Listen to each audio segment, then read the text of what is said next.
Hello aspirants, welcome to our channel T R solution academy. তো SSC group C এবং ডের এটা আমাদের প্র্যাকটিস ক্লাস 2 হচ্ছে। ওকে, আশা করি প্রথম ক্লাসটা সবাই দেখেছো। প্রথম ক্লাসটা কেমন লাগলো অবশ্যই কিন্তু কমেন্টে জানাবে একবার। ওকে, চলো আজকের কোশ্চেন শুরু করা যাক। ফার্স্ট কোশ্চেন দেখো কি বলেছে। ঋতিকা একটি দ্রব্য ৭,১৫০ টাকায় বিক্রি করে তার 10% লাভ হয়। যদি সে ৭,৮০০ টাকায় বিক্রি করত, তাহলে তার কত পার্সেন্ট লাভ হতো? ঠিক আছে? প্রত্যেকটা অঙ্কের জন্য আমি ২০ সেকেন্ড মতো সময় দেবো। ২০ সেকেন্ডের মধ্যে যদি হয়ে যায়, তাহলে ডিরেক্ট তোমরা কমেন্টে অ্যান্সার দেবে। যদি ওর মধ্যে না হয়, তাহলে তখন ভিডিওটাকে পজ করে সলভ করে অবশ্যই কিন্তু নিজেরা সলভ করার চেষ্টা করবে। ওকে? চলো টাইম শুরু করো।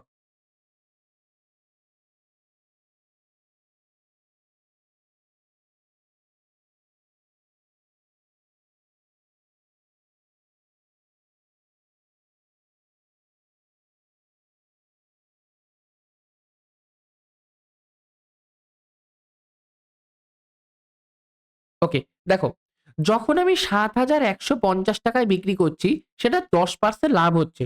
10% লাভ মানে কি? যদি 100% আমার ক্রয় মূল্য হয়, তাহলে ১১০% এ বিক্রি করছি। তাহলে ১১০% এর ভ্যালু।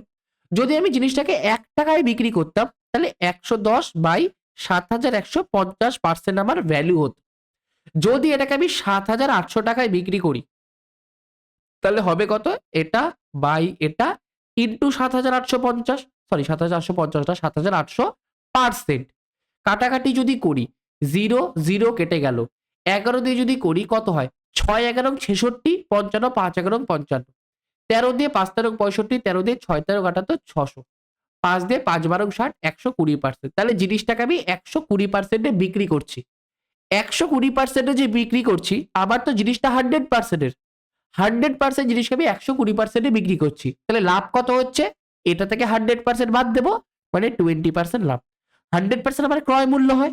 ক্রয় মূল্যের উপর আমি 20% লাভ করছি। তাহলেই তো ১২০% এ বিক্রি করব। তাহলে অ্যান্সার সি অপশনটা আমাদের সঠিক উত্তর। আশা করি এটা প্রত্যেকে পেরেছিলে। Next question. ৩টি সংখ্যার গসাগু ৬২।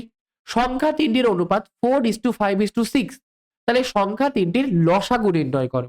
ওকে? আচ্ছা। যখন আমাদের অনুপাত দিয়ে দেয় আর গসাগু দিয়ে দেয়, তখন লসাগু আমরা কি করে বের করি দেখো। ৩টি সংখ্যা বলেছে। যদি ২টি সংখ্যা হতো, তাহলে ডিরেক্ট আমরা করতাম দুটো সংখ্যার অনুপাতের গুণফল ইনটু গসাগু সমান সমান লসাগু। কিন্তু যখন আমার দুটোর বেশি সংখ্যা দিয়ে দেয়, ৩টে ৪টে এরকম সংখ্যা দিয়ে দেয়, তখন আমাদের লসাগু বের করার জন্য যে অনুপাতটা থাকে, সেই অনুপাতের আমরা আগে লসাগু করব। ৪ ৫ ৬ লসাগু করি ২ দিয়ে। ২ দুগুণি ৪, ৫, ৩ দুগুণি ৬। আচ্ছা, এটার জন্য তোমাদের টাইম দেওয়া হলো না, তাই তো? আচ্ছা, তোমরা ভিডিওটাকে এখনই পজ করো। পজ করে আমাকে কমেন্টে অ্যান্সার দাও। ঠিক আছে? আচ্ছা, তাহলে এদের লসাগু কত হলো? ২ গুণ ২ গুণ ৫ গুণ ৩। তাহলে ৩ ৫ ১৫, ১৫ দুগুণি ৩০, ৩০ দুগুণি ৬০। তাহলে এদের লসাগু হলো ৬০। এই ৬০ এর সাথে আমরা গসাগুকে গুণ করে অ্যাকচুয়াল লসাগু পাবো। তাহলে ৬০ গুণ ৬২ ইকুয়াল টু ৬ দুগুণি ১২, ১, ৬ ৬ ৩৬, ৩৭। ৩৭২০ হয়ে গেল আমাদের লসাগু। সি অপশনটা কারেক্ট অ্যান্সার। ওকে, চলো নেক্সট কোশ্চেন করো। এটার জন্য একটু টাইম দিচ্ছি, 20 সেকেন্ড করো।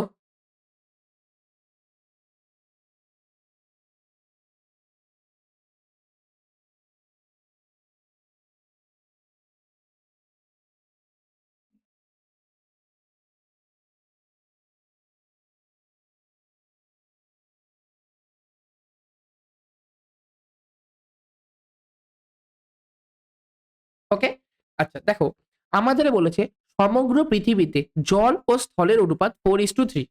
উত্তর গোলার্ধে এই অনুপাতটা 6:5 হলে দক্ষিণ গোলার্ধে অনুপাতটা কত?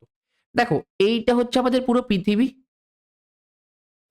এটার মাঝখান দিয়ে আমি ডিভাইড করে দিই। এটা হচ্ছে উত্তর গোলার্ধ নর্থ, এটা হচ্ছে দক্ষিণ গোলার্ধ সাউথ। আচ্ছা, টোটাল পৃথিবীতে জল আর স্থল আছে। আমি উত্তর গোলার্ধে যতটা জল আর স্থল আছে আর দক্ষিণ গোলার্ধে যতটা জল আর স্থল আছে, তার টোটাল সমষ্টিটাই হচ্ছে পুরো পৃথিবীতে কতটা আছে। এইবার একটা কথা আমি তোমাকে বলছি, পুরো পৃথিবীতে জল আর স্থল যা আছে, উত্তর গোলার্ধে জল আর স্থল মিলে যতটা আছে, তার ডবলই তো পুরো পৃথিবীতে আছে। কারণ একটা পৃথিবীকে সমান দুটো ভাগে ভাগ করেছি, একটা উত্তর গোলার্ধকে, একটা দক্ষিণ গোলার্ধকে। যদি ধরো প্রথমে উত্তর গোলার্ধে, এটা আমি একটু মুছে দিচ্ছি, আমি একটু সাইডে লিখছি, এটা সাউথ পোল, এটা নর্থ পোল। উত্তর গোলার্ধে ধরো স্থল আর জল মিলে 10 ইউনিট আমার জিনিস আছে। কোনটা বেশি কোনটা কম না, হতেই পারে 9 ইউনিট জল আছে 1 ইউনিট স্থল আছে, অথবা ধরো 9 ইউনিট স্থল আছে 1 ইউনিট জল আছে, সেটা আমার কথা না। আমার কথা দুটো মিলে স্থল আর জল মিলে 10 ইউনিট আছে, দক্ষিণ গোলার্ধ তাহলে 10 ইউনিটই হবে। জল আর স্থল চেঞ্জ হতে পারে, কিন্তু জল আর স্থলের মোট পরিমাণটা উত্তর গোলার্ধেও যাই হবে, দক্ষিণ গোলার্ধেও তাই হবে। আর টোটাল পৃথিবীতে কত, এর ডবল হবে, মানে 20 ইউনিট হবে। 20 ইউনিটকেই দুভাগে ভাগ করেছি, 10 এখানে গেল 10 এখানে গেল। এইটুকুনি আশা করি ক্লিয়ার আছে প্রত্যেকের। এইবার আমার কি বলেছে, আমাকে বলেছে উত্তর গোলার্ধে স্থল আর জলের অনুপাত 6:5। এটা আমাদের অতটা কাজে লাগবে না। কেন কাজে লাগবে না বলছি, মানে কাজে লাগবে না মানে কি, 6:5টা কাজে লাগবে না। ওকে, আচ্ছা দেখো এটা বুঝে দিই। ফার্স্টে কি আমাদের টোটাল পৃথিবীতে আর্থে কি আছে, 4:3 অনুপাতে জল আর স্থল, ওয়াটার, আর আমাদের স্থলকে কি বলবো, ল্যান্ড। নর্থ পোলে কি মানে উত্তর গোলার্ধে কি আছে, 6:5। আমাদের উত্তর গোলার্ধে যা পরিমাণ স্থল আর জল মিলে আছে তার ডবল আবার পুরো পৃথিবীতে করতে হবে, এটা আমাদের ফার্স্ট কাজ। তাহলে দেখো ফার্স্টে উত্তর গোলার্ধে, ফার্স্টে পৃথিবীতে কত, 4 আর 3 7 ইউনিটের আবার টোটাল জিনিসপত্র আছে, মানে স্থল আর জল মিলে 7 ইউনিট আছে। উত্তর গোলার্ধে 6 আর 5 11 ইউনিট আছে। তাহলে এটা দেখো 11 আর 7 দুটো আলাদা আলাদা নাম্বার। সবার ফার্স্ট কাজ আমাদের দুটোকে সেম করব, সেম করে পুরো পৃথিবীতে ডবল করব। তাহলে সেম মানে 7 আর 11 মানে 77 আনবো উভয় ক্ষেত্রে। তাহলে এটাকে 11 দিয়ে গুণ করব, এটাকে 7 দিয়ে গুণ করব। 4 11 44, 3 11 33, আর এটা 7 দিয়ে, 6 7 42, 5 7 35। এবার মুছে দিই এটা। এটা 44, এটা কত 33, এটা কত 42, এটা কত 35। ওকে, এইবার আমার কথা দুটো সেম হয়ে গেল। পৃথিবীতে যা স্থল আর জল আছে উত্তর গোলার্ধেও তাই আছে, সেটা তো হবে না, তাহলে ডবল করব ওপরেরটাকে, এটাকে ডবল করব। তাহলে ডবল মানে 44 দুগুণি 88 আর 33 দুগুণি 66। এইবার দেখো হয়ে গেল অঙ্কটা, 95% অঙ্ক আবার হয়ে গেছে। উত্তর গোলার্ধে স্থল আছে 88 ইউনিট, জল, সরি স্থল বললাম, ওয়াটার, এটা ওয়াটার। উত্তর গোলার্ধে জল আছে আবার 88 ইউনিট, স্থল আছে আবার 66 ইউনিট। উত্তর গোলার্ধে বললাম, এটা মিস্টেক হয়ে গেল একটা। পুরো পৃথিবীতে, পুরো পৃথিবীতে আবার ওয়াটার জল আছে 88 ইউনিট আর স্থল আছে 66 ইউনিট। উত্তর গোলার্ধে জল আছে 42 ইউনিট, স্থল আছে 35 ইউনিট। তাহলে দক্ষিণ গোলার্ধে কত হবে, পুরো পৃথিবী থেকে উত্তর গোলার্ধে স্থল আর জলটা মাইনাস করব। তাহলে 6 এটা 4, 46 ইস্টু, এটা 1 এটা 3, 46:31 অনুপাতে দক্ষিণ গোলার্ধে জল আর স্থল থাকবে। তার মানে সি অপশনটা কারেক্ট অ্যান্সার। ঠিক আছে, আশা করি ক্লিয়ার। নেক্সট কোশ্চেন, একটি বিদ্যালয়ে যদি বোর্ড ছাত্রছাত্রীর 75% বালক হয় এবং বালক ও বালিকার সংখ্যার পার্থক্য 330 জন হয়, তাহলে মোট ছাত্রের মানে বালকের সংখ্যা কত? ট্রাই করো।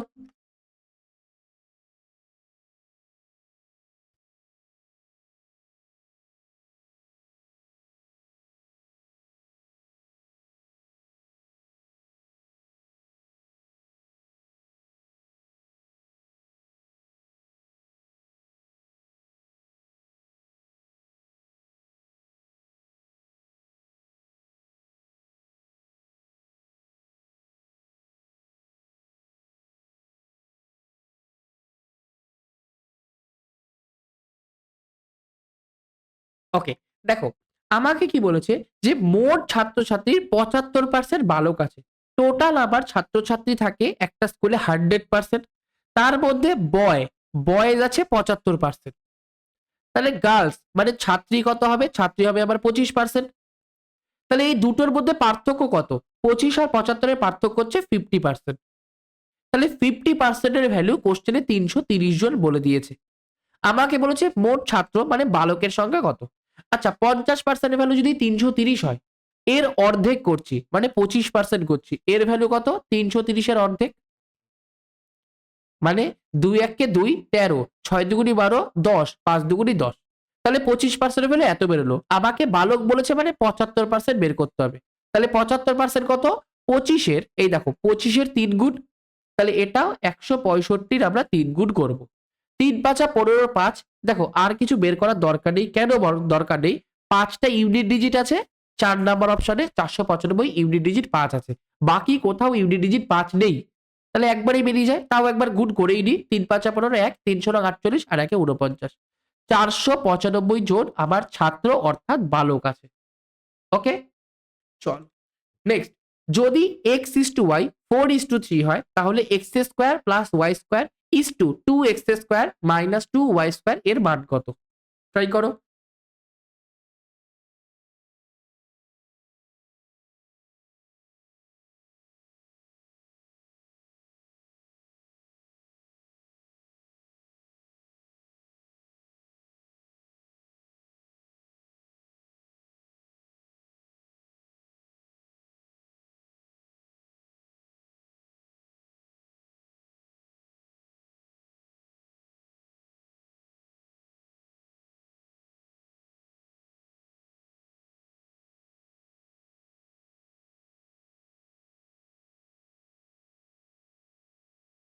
ওকে, আচ্ছা দেখো, এক্স ইস টু ওয়াই মানে এক্স বাই ওয়াই এর ভ্যালু কত? 4:3 মানে 4/3।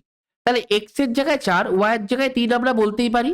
তাহলে x square plus y square মানে 4 স্কোয়ার প্লাস 3 স্কোয়ার ডিভাইডেড, আচ্ছা এটা 2x square minus 2y square, তাহলে 2 into 4 square minus 2 into 3 square হলো। ওপরে 4 4 16 যোগ 3 3 9 বাই 4 দুগুণি 8, সরি 4 4 16 16 দুগুণি 32 মাইনাস 3 3 9 9 দুগুণি 18। তাহলে ওপরে 16 আর 9 25, এটা 18 20, 20 মানে 12 14, 25/14 মানে 25:14 আবার সঠিক উত্তর। ক্লিয়ার? তাহলে 25:14 কোথায় আছে? 1 নাম্বার অপশনে আছে, ওটা তাহলে কারেক্ট অ্যান্সার। চলো নেক্সট কোশ্চেন করো। 2/3 কমা 4/9 কমা 5/6 কমা 7/12 এর লসাগু বের করো।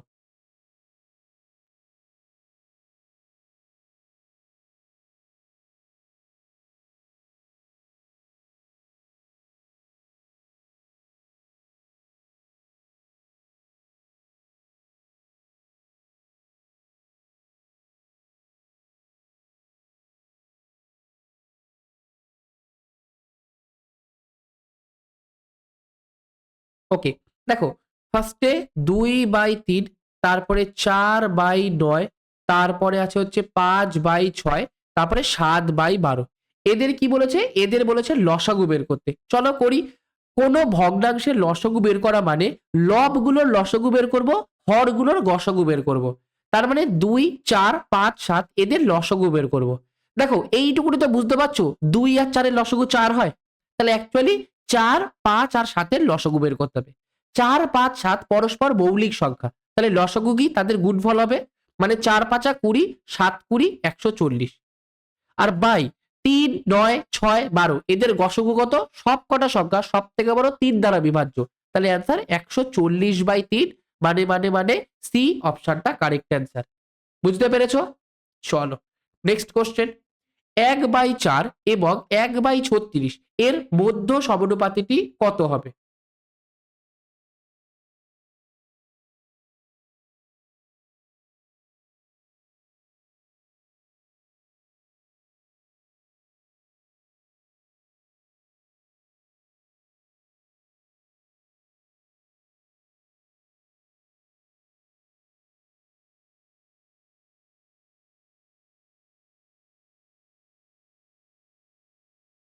ওকে, দেখো মধ্য সমানুপাতি বের করার নিয়ম কি? মধ্য সমানুপাতি যদি এ এবং বি এর মধ্য সমানুপাতি বের করতে হয়, সেটার ফর্মুলা √AB।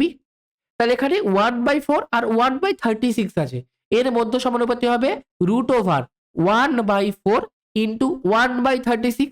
1/4 রুটের বাইরে আসলে 2 দুগুণি 4, 2 আসবে। আর 1/36 রুটের বাইরে আসলে 6 6 36, 1/6 আসবে। তারপরে 1/6 দুগুণি 12, 1/12 সঠিক উত্তর, ডি অপশনটা কারেক্ট অ্যান্সার। চলো নেক্সট কোশ্চেন। বার্ষিক 5% সরল সুদের হারে 6,000 টাকা কত বছরে 6,750 টাকায় পরিণত হবে?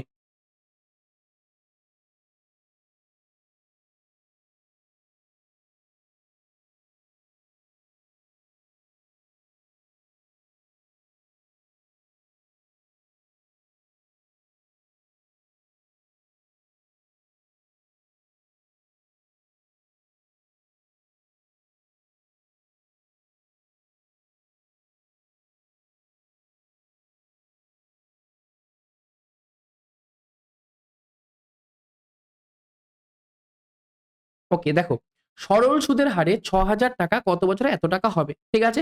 ফার্স্টে 6,000 টাকায় এত টাকায় পরিণত হবে, তাহলে সুদ কত পাবো? 6,750 থেকে 6,000 মাইনাস করবো, 750 টাকা সুদ পাবো। তাহলে এটা ইন্টারেস্ট। ইন্টারেস্ট সমান সমান principal into rate of percent into time by 100, এটাই তো আমাদের ফর্মুলা। তাহলে 0 0 0 0 কেটে গেল। 5 দিয়ে করলে 5 দুগুণি 10, সরি 5 পনেরো 75, 150। 0 0 কাটলো 15/6 বছর। তাহলে কাটাকাটি করলে কত হয়? 6 দিয়ে 6 দুগুণি, কাটাকাটি করে দিই, 3 5 15, 3 দুগুণি 6, 5/2, 5/2 মানে 2.5 বছর।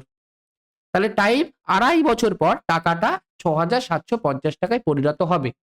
বুঝলে? চল নেক্সট কোশ্চেন। নেক্সট কোশ্চেন কি বলেছে? পেট্রোলের দাম 105 টাকা থেকে বেড়ে 115 টাকা হয়েছে, তাহলে খরচ অপরিবর্তিত রাখতে হলে ব্যবহার কত শতাংশ কমাতে হবে?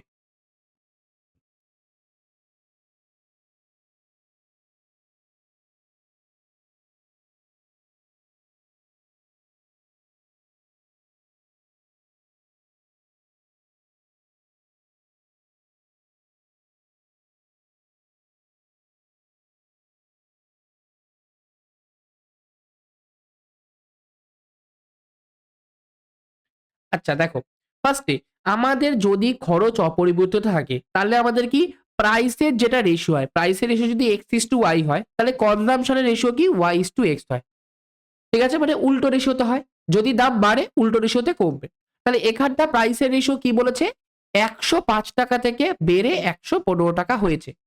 তাহলে ব্যবহারটা আমাদের কি 115 টাকার থেকে 105 টাকায় ব্যবহারে আনতে হবে। তাহলে ব্যবহার আমি কত টাকার কমিয়েছি? 115 থেকে 105, 10 টাকার কমিয়েছি।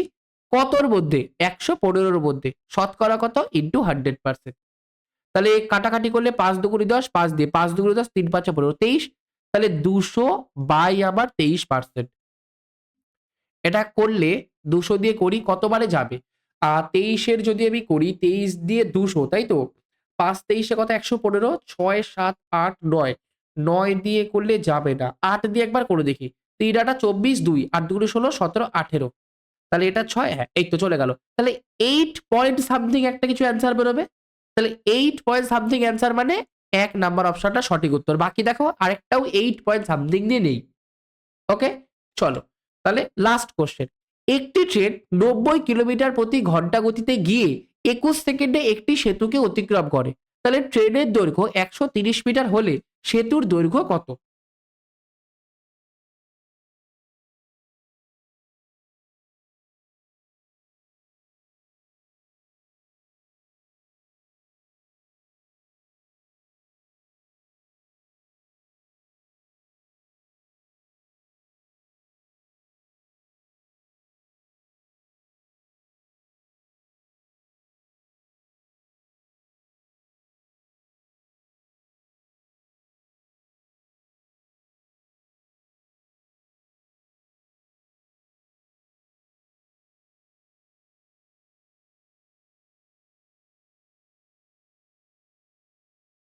ওকে, দেখো ফার্স্টে একটা ট্রেন যখন একটা সেতু অতিক্রম করে তখন সে নিজের দৈর্ঘ্য প্লাস সেতুর দৈর্ঘ্য যায়। আচ্ছা, ট্রেনটা 90 কিলোমিটার প্রতি ঘন্টা গতিবেগে চলছে। এই গতিবেগে 21 সেকেন্ডে সে নিজের দৈর্ঘ্য প্লাস সেতুর দৈর্ঘ্য যাচ্ছে। তাহলে সবার আগে বের করব 90 কিলোমিটার পার ঘন্টা গতিতে 21 সেকেন্ডে ট্রেনটা কতটা যাচ্ছে। তাহলে 90 কিলোমিটার পার ঘন্টা আছে। একে যদি আমরা 5/18 দিয়ে গুণ করি তাহলে মিটার পার সেকেন্ড বেরোবে। তাকে আমরা 21 সেকেন্ডে গুণ করলাম, তাহলে আমরা ডিস্টেন্স পাবো। স্পিড তার সাথে টাইম গুণ করলাম, তাহলে আমি ডিস্টেন্স পাবো। এবার একটু কাটাকাটি করি। 9 দিয়ে 9 10 90, 9 দিয়ে 9 দুগুণি 18, 2 দিয়ে 5 দুগুণি 10। তাহলে 5 1 5, 5 দুগুণি 10, তার সাথে এই 5টা গুণ। তাহলে 5 5 25 আর 5 1 5, 525 মিটার আবার ট্রেনটা ট্রাভেল করেছে। তার মধ্যে 130 মিটার হচ্ছে নিজের দৈর্ঘ্য। তাহলে সেতুর দৈর্ঘ্য মাইনাস করো 5, 9 আর 3 12, 2 আর 3, 395 মিটার আবার হচ্ছে সেতুর দৈর্ঘ্য, মানে সি অপশনটা কারেক্ট অ্যান্সার। ক্লিয়ার? ওকে, আশা করি ক্লাসটা তোমাদের ভালো লেগেছে। ক্লাসটা ভালো লাগলে প্রত্যেককে বলবো ক্লাসটাকে একবার লাইক করে দাও। চ্যানেলে যারা যারা প্রথমবার এসছো চ্যানেলটাকে একবার সাবস্ক্রাইব করে দিও। যদি কোনো তোমাদের মনে হয় যে কিছু একটা সাজেশন দিতে চাও তাহলে সেটা আমাকে দিতে পারো। যদি মনে হয় তোমাদের ক্লাসটা খুব স্পিডে হয়ে যাচ্ছে সেটাও তোমরা বলতে পারো যে একটু ধীরে পড়ান। আর যদি মনে হয় না ক্লাসটা ধীরে হচ্ছে তাহলে এটাও বলতে পারো যে ক্লাসটা জোরে পড়ান, মানে স্পিডে পড়ান। ওকে, যেটা তোমাদের ইচ্ছা ফিডব্যাক আমাদের জানাতে পারো, সেটা আমাদের হেল্প করবে তোমাদের, মানে ইন ফিউচার তোমাদের জন্য কন্টেন্ট ভালো করার জন্য। ওকে, তো এইটুকুনি আজকের জন্য, চলো তাহলে এইটুকুনি রাখলাম। বাই। ক্লাসটাকে লাইক করে দিও, চ্যানেলটাকে সাবস্ক্রাইব করে দিও। বাই।